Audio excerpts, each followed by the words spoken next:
What's going on? Welcome back to Party Chat Sports. I'm Drew Nelson. Today we're going to be doing the parlay of the week. Coming up a little bit later than normal, but it's all right. Still plenty of time. Get your bets in, and let's have a good weekend. So I'm going to go ahead and bring this up here for you.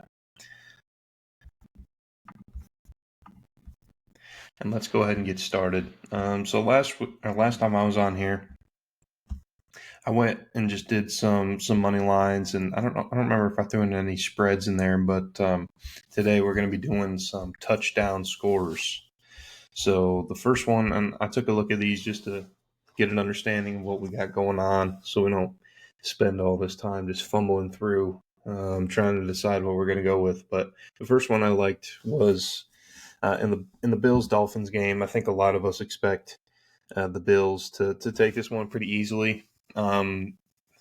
Division games can get a little funky. We saw last time the Bills and the Dolphins played. The Dolphins hung around with the Bills for quite a while, which wasn't expected at the time. But I still think the Bills are going to take this one. And so, how are they going to take that? Well, they're going to have to score some touchdowns. And James Cook has been having a great year so far. So I'm going to take James Cook anytime touchdown scorer against the Dolphins. Like I said, he's been having a really good season this year. The Bills as a whole, their offense hasn't been super explosive, but he's definitely probably, outside of Josh Allen, James Cook is the only weapon they have. So I expect him to get the ball often, and I imagine he'll be able to punch one of those in for a score. So the next one I had on my mind was, I just real quick, I looked at this one and I find this interesting because Swift is the highest odds to score a touchdown, but he didn't practice yesterday. So I don't know what Vegas knows. Obviously, Vegas knows all, but I would be interested in a Kyle Monangai anytime touchdown as well, especially if Swift is out. But anyways, going down, I think Emeka Ibuka on the Bucks versus Patriots. Bucks coming off their bye week. Kind of, was it one or two kind of slow games from Baker Mayfield in a row before the bye?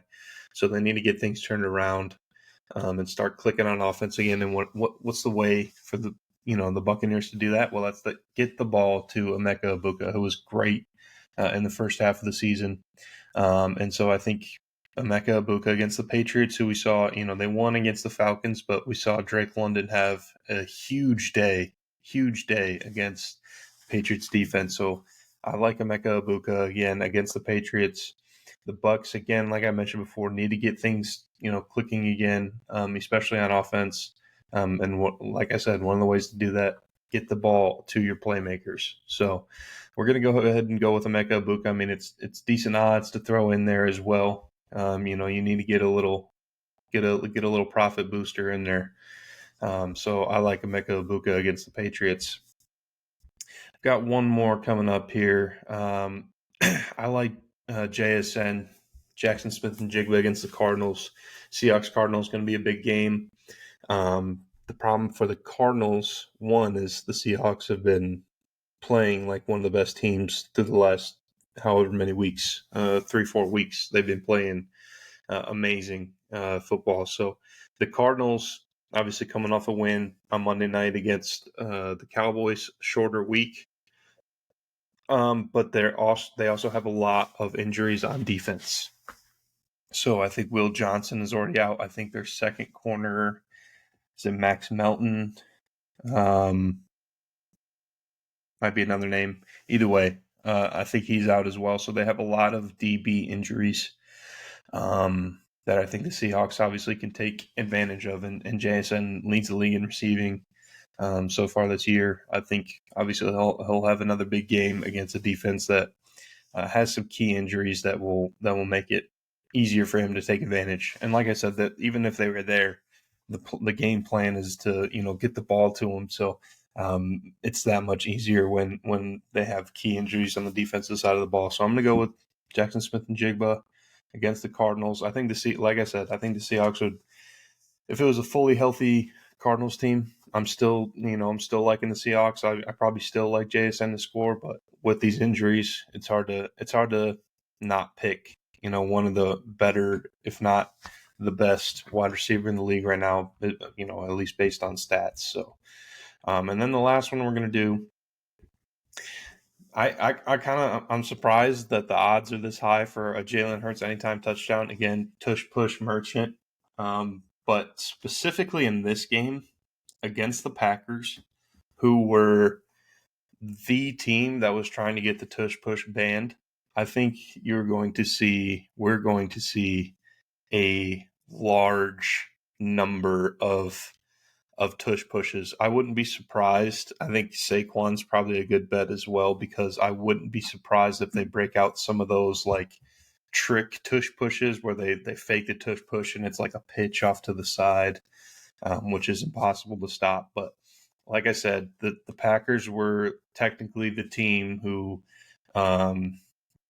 brought up the rule change to get the tush push banned in the offseason. The Eagles definitely remember that. They took note of that. So I think you're going to see a lot of tush pushes, whether it's for fourth down conversions or touchdowns. We see it every week. I would be surprised. I would be interested to see how many weeks this has hit Jalen Hurts anytime touchdown. It seems like every week they're doing at least one tush push touchdown. So we'll see. I like it there, but again, in this game, that's usually a safe bet for the Eagles. But for this game specifically against the team that tried to get their famous play banned, they definitely took note. I would not be surprised to see it run, maybe the most they've ever run it in a game. So we'll see. And they have to get their use out of it because it's definitely gone next year. So get your use out of it, Eagles. At least let me win some money off of it while it's still legal. And so let's peek over here. Don't mind my insufficient funds. I haven't deposited my money, so chill on me. But what does that look like?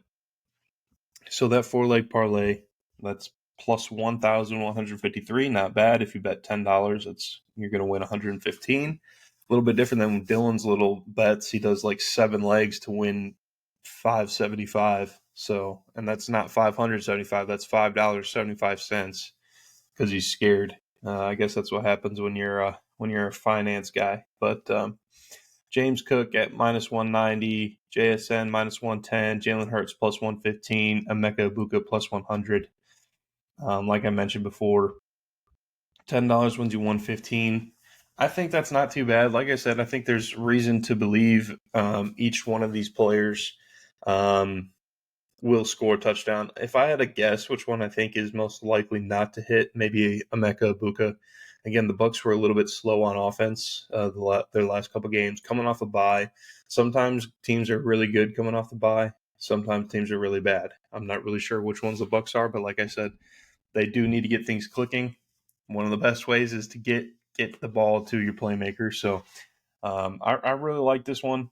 I think we got a good chance here. But anyways, let me know your thoughts down in the comments. Let us know if you've ever, I don't know if we've hit one this year, but let me know if you made some tweaks to one of our parlays and won some money, or let us know if we're just the worst bettors you've ever seen. So stay tuned. I know we've got we've got a couple videos that came out this week. We've got Gil's Monday Morning Drive that'll be coming next week, and your regularly scheduled content coming your way. So be tuned to Party Chat Sports. Follow at Party Chat Sports on Twitter, TikTok, and of course YouTube. Subscribe anywhere and everywhere, all at Party Chat Sports. Peace.